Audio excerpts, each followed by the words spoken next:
श्री राम कृष्ण श्री राम कृष्ण श्री राम कृष्ण नमो नमः। स्मरे नित्यं यः रामकृष्णम् अनन्तफलदायकम् लभेद अनायासेन निश्चिताखण्डमङ्गलम्।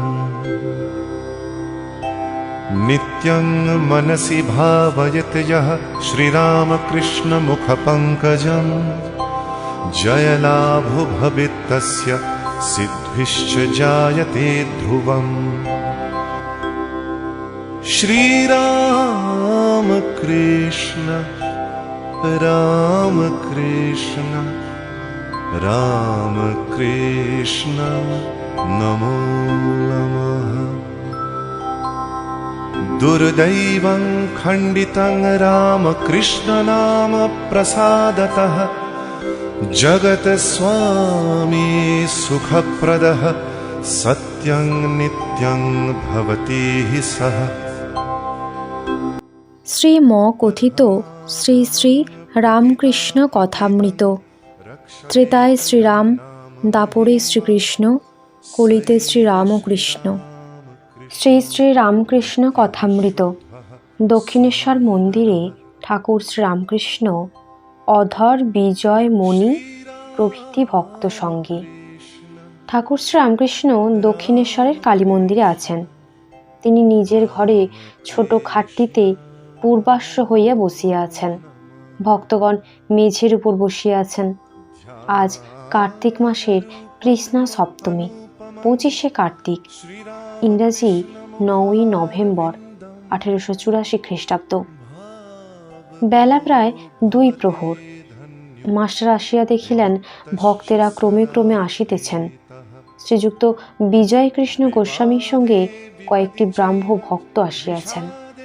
পূজারী রাম চক্রবর্তীও আছেন। ক্রমে মহিমাচরণ, নারায়ণ, কিশোরী আসিলেন। একটু পরে আরও কয়েকটি ভক্ত আসিলেন। শীতের প্রারম্ভ। ঠাকুরের জামার প্রয়োজন হইয়াছিল, মাস্টারকে আনিতে বলিয়াছিলেন। তিনি লং ক্লথের জামা ছাড়া একটি জিনের জামা আনিয়াছিলেন, কিন্তু ঠাকুর জিনের জামা আনিতে বলেন নাই। শ্রীরামকৃষ্ণ মাস্টারের প্রতি বলছেন, তুমি বরং একটা নিয়ে যাও, তুমিই পরবে, তাতে দোষ নাই। আচ্ছা, তোমায় কি রকম জামা আনবার কথা বলেছিলাম? মাস্টার বললেন, আগে আপনি সাদাসিধে জামার কথা বলেছিলেন, জিনের জামা আনিতে বলেন নাই। শ্রীরামকৃষ্ণ বললেন, তবে জিনেরটাই ফিরিয়ে নিয়ে যাও। ঠাকুর শ্রীরামকৃষ্ণ বিজয়াদি ভক্তের প্রতি বলছেন, দেখো দারিকবাবু বনাত দিচ্ছিল, আবার খোট্টারাও আনলে, নিলাম না। ঠাকুর আরও কি বলিতে যাইতেছিলেন, এমন সময় বিজয় কথা কহিলেন। বিজয় বলছেন, আগে তা বই কি, যা দরকার কাজেই নিতে হয়, একজনের তো দিতেই হবে, মানুষ ছাড়া আর কে দেবে? শ্রীরামকৃষ্ণ বলছেন, দেবার সেই ঈশ্বর।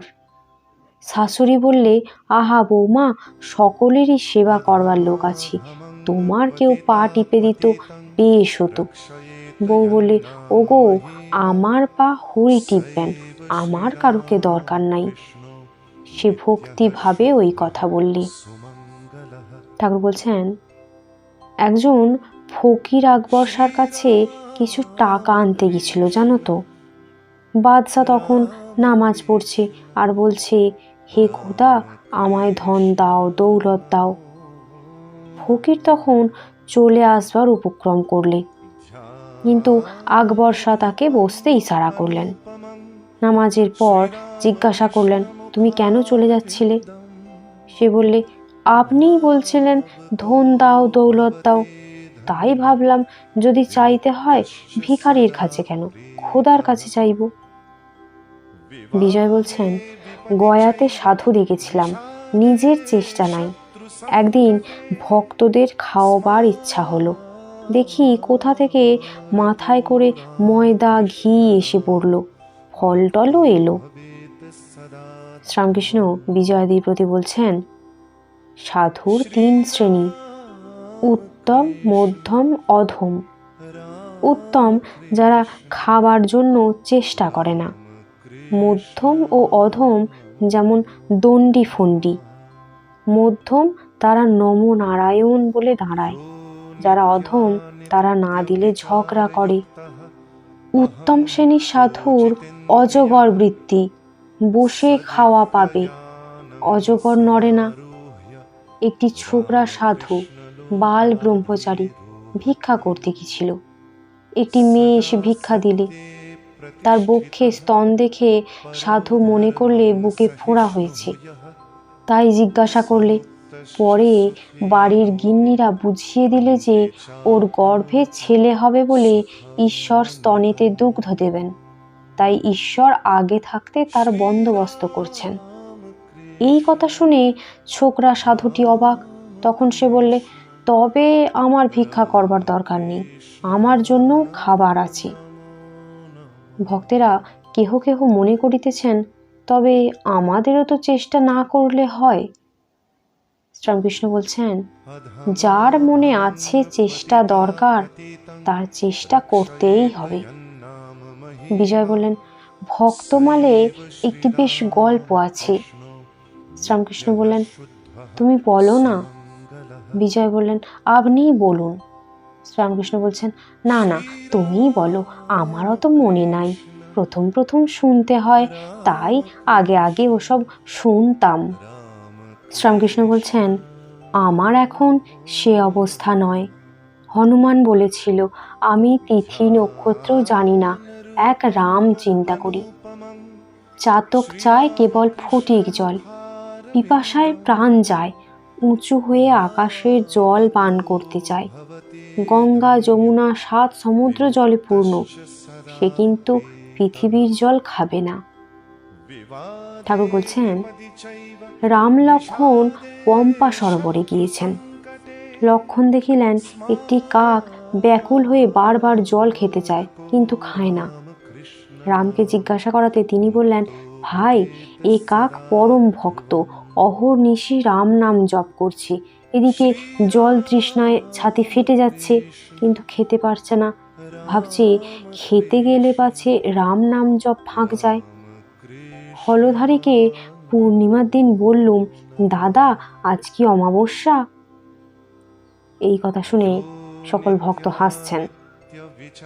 তারপর ঠাকুর সহাস্যে বলছেন, হ্যাঁ গো, শুনেছিলাম যখন অমাবস্যা পূর্ণিমা ভুল হবে তখন পূর্ণ জ্ঞান হয়। হলধারী তা বিশ্বাস করবে কেন? হলধারী বললে, এ কলিকাল, একে আবার লোকে মানে যার অমাবস্যা পূর্ণিমা বোধ নাই। ঠাকুর এ কথা বলিতেছেন, এমন সময় মহিমাচরণ আসিয়া উপস্থিত। শ্রীরামকৃষ্ণ সসম্ভ্রমে বলছেন, আসুন আসুন, বসুন। বিজয়াদি ভক্তির প্রতি ঠাকুর বলছেন, এই অবস্থায় অমুক দিন মনে থাকে না, সেদিন বেনিপালের বাগানে উৎসব, দিন ভুল হয়ে গেল, অমুক দিন সংক্রান্তি ভালো করে হরিনাম করব, এসব আর ঠিক থাকে না। কিয়ৎক্ষণ চিন্তার পরে ঠাকুর বলছেন, তবে অমুক আসবে বললে মনে থাকে। ঠাকুর বলছেন, ঈশ্বরে 16 আনা মন গেলে এই অবস্থা। রাম জিজ্ঞাসা করলেন, হনুমান, তুমি সীতার সংবাদ এনেছ, কি রূপ তাকে দেখে এলে আমাকে বলো। হনুমান বললে, রাম, দেখলাম সীতার শুধু শরীর পড়ে আছে, তার ভিতর মন প্রাণ নেই।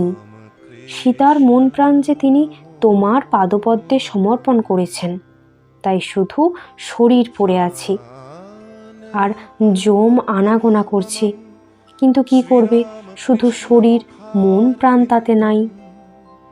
যাকে চিন্তা করবে তার সত্তা পাওয়া যায়। অহর্নিশি ঈশ্বর চিন্তা করলে ঈশ্বরের সত্তা লাভ হয়। লুনের পুতুল সমুদ্র মাপতে গিয়ে তাই হয়ে গেল। ঠাকুর বলছেন, বই বা শাস্ত্রের কি উদ্দেশ্য? ঈশ্বর লাভ। সাধুর পুঁথি একজন খুলে দেখলে প্রত্যেক পাতাতে কেবল রাম নাম লেখা আছে, আর কিছুই নাই। ঈশ্বরের উপর ভালোবাসা এলে একটুতেই উদ্দীপন হয়।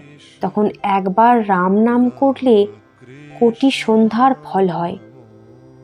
মেঘ দেখলে ময়ূরের উদ্দীপন হয়, আনন্দে পেখম ধরে নৃত্য করে। শ্রীমতীরও সেই রূপ হতো, মেঘ দেখলেই কৃষ্ণকে মনে পড়ত। চৈতন্যদেব মেয়ের গাঁর কাছ দিয়ে যাচ্ছিলেন, শুনলেন এ গাঁয়ের মাটিতে খোল তৈয়ার হয়।